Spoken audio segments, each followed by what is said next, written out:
नमस्कार दोस्तों, कैसे हैं आप लोग। मैं हूं प्रतीक और आज हम बात करेंगे कि फाइल को रीड और राइट कैसे किया जाता है पाइथन में। तो पिछले वीडियो में आपने देखा होगा कि मैंने ओएस में बताया था हम फाइल को कैसे सर्च कर सकते हैं। सर्च करके हम फाइल पता करेंगे टेक्स्ट फाइल कौन सी है, हम टेक्स्ट फाइल रीड करना सीखेंगे। वैसे बाय डिफॉल्ट पाइथन में कुछ भी रीड किया जा सकता है, कोई भी फाइल हो, क्योंकि सारी फाइलें क्या होती हैं, 0 और 1 का कॉम्बिनेशन होती है। कंप्यूटर में सारी फाइलें बाइनरी होती हैं, फिर उन फाइलों के फॉर्मेट्स होते हैं, जैसे कोई वीडियो फाइल हो गई, कोई इमेज फाइल हो गई, कोई एग्जीक्यूटेबल फाइल हो गई, but all files are combination of 0 and 1 binary. So by writing read binary or write binary you can read any file. तो दोस्तों ये बैकग्राउंड में ये कुछ ट्रांसफॉर्मर टाइप की फोटो लगी हुई है, कमेंट करके बताना ये कैसा लगा आपको बैकग्राउंड। ओके, चलो स्टार्ट करते हैं। यहाँ पे हम फाइल रीड करने का देखेंगे। तो सबसे पहले हम इंपोर्ट करेंगे ग्लोब। हमें फाइल सर्च करनी है और पहले मैं ls करके देख लेता हूँ यहाँ पे कौन कौन सी डायरेक्टरी है। तो मैंने जो फाइल रख रखी है वो मुझे पता है। मैंने ये जो फाइल रख रखी है ये डॉक में रख रखी है, ठीक है। तो यहाँ पे मुझे करता हूँ glob. पहले हम यहाँ से डॉक वाली डायरेक्टरी में जाएंगे। तो ये जो डॉट लगाया, डॉट मतलब ये करंट डायरेक्टरी, ठीक है। और यहाँ से मैं गया डॉक में। अब डॉक में मुझे सर्च करना है टेक्स्ट फाइलें, तो star.txt। यहाँ पे ये सारी टेक्स्ट फाइलें आ गई हैं, ठीक है। इसको मैं लिख देता हूं फाइल नेम्स या फाइल लिस्ट। ये सभी फाइलों की लिस्ट आ गई है, आप देख सकते हैं ये है फाइल लिस्ट, ठीक है। अब मैं इनमें से कोई एक रैंडम फाइल लेता हूं। आप चाहें तो कोई स्पेसिफिक फाइल भी ले सकते हैं। तो मैं सपोज करो मैं फर्स्ट फाइल लेता हूं, तो उसके लिए मुझे लिखना पड़ेगा fn file name will be file list 0।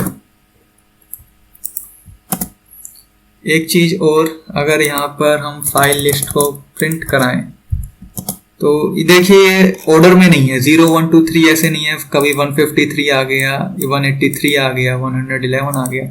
इसको अगर सॉर्ट करना है तो आप सिंपल एक जो बिल्ट इन फंक्शन है पाइथन का वो यूज कर सकते हैं, सॉर्टेड फाइल लिस्ट। तो यहाँ पे ये कुछ ऑर्डर में आ गई है, ठीक है। पहले 1 से स्टार्ट हो रहा है, फिर उसके बाद 2 से स्टार्ट हो रहे हैं, फिर 3 से आ रहे हैं। तो यही सॉर्टेड आप इधर भी लगा सकते हैं। yes.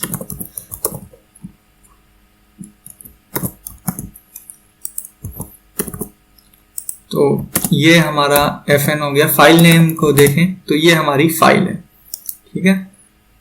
ये फाइल कैसी है ये मैं दिखा देता हूं। लोड कर देते हैं इस फाइल को।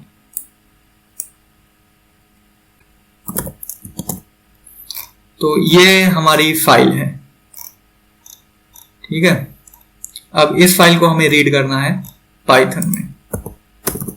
तो वो रीड करने के लिए हमारे पास जो एक फंक्शन है वो है ओपन। ओपन क्या करता है, एक ये फाइल ऑब्जेक्ट है, इसको ओपन करता है। तो f equal to open file name, और अगर इसको रीड ओनली ओपन करना है तो r राइट ओनली करना है तो w राइट ओनली पे ये रीड नहीं करेगा, ये क्या करेगा, एक फाइल ऑब्जेक्ट बना देगा और उसको राइट करेगा, एक नई फाइल नेम क्रिएट कर देगा ये। तो ये हमें नहीं करना, ये हार्ड डिस्क पे फाइल नेम बना देगा इस नाम से। तो ये हम करेंगे तो ये ऐसे ही कोई ओवर राइट कर देगा, तो ये तो बिल्कुल ही नहीं करना। अपेंड में रीड और राइट दोनों रहते हैं। A+ ये सब आप जान सकते हैं। कैसे जान सकते हैं, ओपन की आप हेल्प देख लीजिए, ये सब हैं। तो बाय डिफॉल्ट इसका जो मोड है आर, अगर आप कुछ नहीं लिखेंगे तो ये इसको रीड ही करेगा। ये रहा आर मतलब ओपन फॉर रीडिंग, और ये बफरिंग -1 इनकोडिंग नन। तो ये पूरी इसकी हेल्प में आप देख सकते हैं। तो एनीवे अब हम, ये हमारी फाइल ओपन हो गई, रीड हो गई, ये फाइल ऑब्जेक्ट बन गया। अब इस फाइल ऑब्जेक्ट को रीड करने के लिए हमें लिखना पड़ेगा f.read।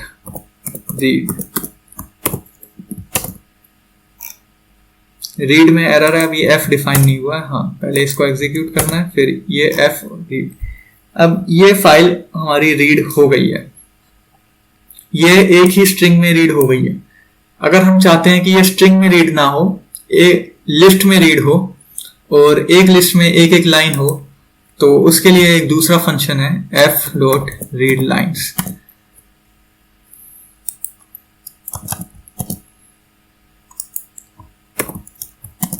तो अभी ये रीड नहीं हुआ क्योंकि आगे ये रीड हो चुका और उसके बाद कुछ रीड होने के लिए बचा नहीं है। तो हमेशा ये एक साथ ही आपको रन करने हैं। तो यहाँ पे f.readline में ये पूरा आ गया। तो इसमें रीड होने में यही है कि जितना पॉइंटर आ जाता है फिर उस पॉइंटर के आगे ही रीड होगा, इसलिए अगर आप बाद में इसे लिखेंगे तो ये नहीं रीड करेगा। तो अभी क्या है कि ये वाला जो f है, फाइल अभी ओपन है, फाइल को क्लोज करना है तो f डॉट आपको क्लोज लिखना पड़ेगा, ये लिखना पड़ेगा। तो f में कौन कौन से फंक्शन है ये आप यहां देख सकते हैं। ठीक है, ये सब फंक्शन है, आप इसको राइट करा सकते हैं, राइटेबल है या नहीं, रीडेबल है या नहीं, ये सब इसमें देख सकते हैं। तो इस फाइल को क्लोज करने के लिए f डॉट क्लोज यहां कर दिया। अब यहां हमने देखा कि हमें 3 लाइनें ये लिखनी पड़ी, f dot open fnr, f dot रीडलाइंस, f dot close. तो कई बार क्या होता है कि जब हम लंबे लंबे प्रोग्राम लिखते हैं तो हम इन फंक्शंस को क्लोज करना भूल जाते हैं, ये क्लोज करना ध्यान नहीं रहता और इससे थोड़ा रिस्क रहता है। एक तो बहुत सारी फाइल्स ओपन हो गई और ये रिप्लेस हो जाए या f किसी और चीज से रिप्लेस हो जाए। तो इन सब के लिए एक जो पाइथन में सिंटेक्स है वो है कॉन्टेक्स्ट मैनेजर का। उसमें क्या है कि ये कीवर्ड है पाइथन का विद, और जब भी आप विद में खोलेंगे तो वो ऑटोमेटिकली क्लोज हो जाएगा, आपको एक्सप्लिसिटली क्लोज करने की जरूरत नहीं है। तो ये विद के अंदर जितनी भी कमांड होंगी वो तभी तक ओपन रहेगा और जैसे ही लूप से बाहर आएंगे वो अपने आप क्लोज हो जाएगा। ओके, तो यहाँ पे जैसे आप a डिफाइन कर देते हैं या डाटा लिख देते हैं f डॉट रीड लाइन्स।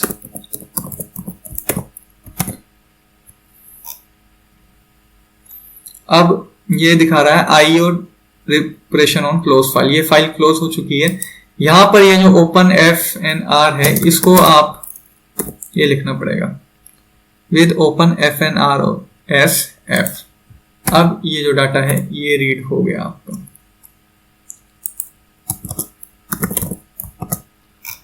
तो इसमें ये आ गया।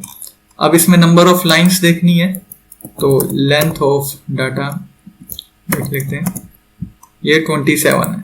और अगर जैसे पूरी फाइल देखनी है, फुल जो फाइल होगी वो है f डॉट रीड, जो फुल फाइल है। सो लेंथ ऑफ फुल वो 0 होगी क्योंकि फुल जो है वो एक स्ट्रिंग है। अब यहाँ पर ये क्यों रीड नहीं हुआ, क्योंकि डाटा पहले रीड हो चुका है, डाटा को कमेंट करना पड़ेगा। और यहाँ पे ये जो फुल है ये पूरा हो चुका है और इसका लेंथ जो है वो अब 0 नहीं आएगा। टोटल इसमें 1086 कैरेक्टर्स हैं, वर्ड नहीं है, कैरेक्टर है। ठीक है, कैरेक्टर में आपका वाइट स्पेस भी आएगा और ये न्यू लाइन कैरेक्टर भी आएगा। तो इसमें टोटल 1086 कैरेक्टर है, छोटी सी फाइल है। अब इसमें अगर हमें जानना है कि नंबर ऑफ वर्ड्स कितने हैं तो ये आप काफी आसानी से पता लगा सकते हैं। इसमें स्ट्रिंग में एक फंक्शन होता है स्प्लिट। सो यहाँ पे मैं फुल डॉट स्प्लिट करता हूं और स्प्लिट में मैं ये स्पेस से इसे स्प्लिट कर देता हूं। तो जहां जहां भी ये स्पेस होगा वहां पे ये स्प्लिट हो जाएगा। तो देखिए ये सब स्प्लिट हो गया, एक एक वर्ड इसके स्प्लिट हो गए हैं, अलग अलग हो गए हैं। अब मुझे इनको काउंट करने के लिए सिर्फ इनकी लेंथ देख लेनी है। तो लेंथ है इसकी 180। तो इस डॉक्यूमेंट में 180 वर्ड्स हैं। तो इस तरह हम फाइल को रीड कर सकते हैं, फाइल की लेंथ पता लगा सकते हैं, कितने वर्ड्स हैं, इनको एनालाइज कर सकते हैं और बहुत सी चीजें कर सकते हैं। अब जो अगली चीज आती है राइट करने की। तो हमने कोई फाइल रीड कर ली और उसमें कुछ हम एडिट करते हैं और उसके बाद उसको राइट करते हैं। तो अभी जैसे हमने ये फुल जो है ये फाइल रीड कर दी है, ठीक है। तो ये हमने देखा फाइल रीड करने का। अब हम देखेंगे कि फाइल को राइट कैसे किया जाता है। तो हमने जैसे फुल वेरिएबल में सब कुछ रीड कर लिया है। अब मुझे फुल वेरिएबल में 1080 वर्ड है, लेकिन सपोज करो मुझे पहले के 50 कैरेक्टर ही लिखने हैं। तो फुल 0 to 50 हम देखते हैं कितने हैं। मुझे सिर्फ इतना ही लिखना है सपोज करो। तो इसको मैं एक दूसरा वेरिएबल डिफाइन करता हूं टू राइट। ये हमें इतना लिखना है। तो इतना लिखने के लिए हम एक और फाइल डिफाइन करेंगे विद ओपन टू राइट। इसको मैं कोट्स में दे देता हूं। ये कोई भी फाइल आप लिख सकते हैं, नोट टू राइट, कुछ भी लिख सकते हैं, ठीक है। Example of right dot txt। ये लिखने से ये फाइल क्रिएट हो जाती है और यहां पर आप इसको एज f कर दीजिए। तो f dot write to write, ये इसे राइट कर दिया और जैसे लूप से बाहर आए तो ये क्लोज हो गया। अब हमें ये फाइल चेक करनी है। तो load ex right dot txt करके देख सकते हैं। ये देखिए ये फाइल हमारी राइट हो गई। इसको अगर आपको रीड करना है तो फिर दोबारा आप पाइथन से दोबारा इसे रीड कर सकते हैं with open x right dot txt। By default read ही रहेगा, तो एज आर करने का भी जरूरत नहीं है। और यहां लिख सकते हैं d equal to f dot read. File name पहले ही स्पेसिफाई हो गया है और dd को प्रिंट करेंगे तो ये हुआ। दोस्तों इस वीडियो में आपने देखा कि पाइथन में सिंपल रीड और राइट कैसे कर सकते हैं। तो वीडियो पसंद आई होगी तो इसे लाइक कीजिए, शेयर कीजिए और चैनल को सब्सक्राइब कीजिए। धन्यवाद।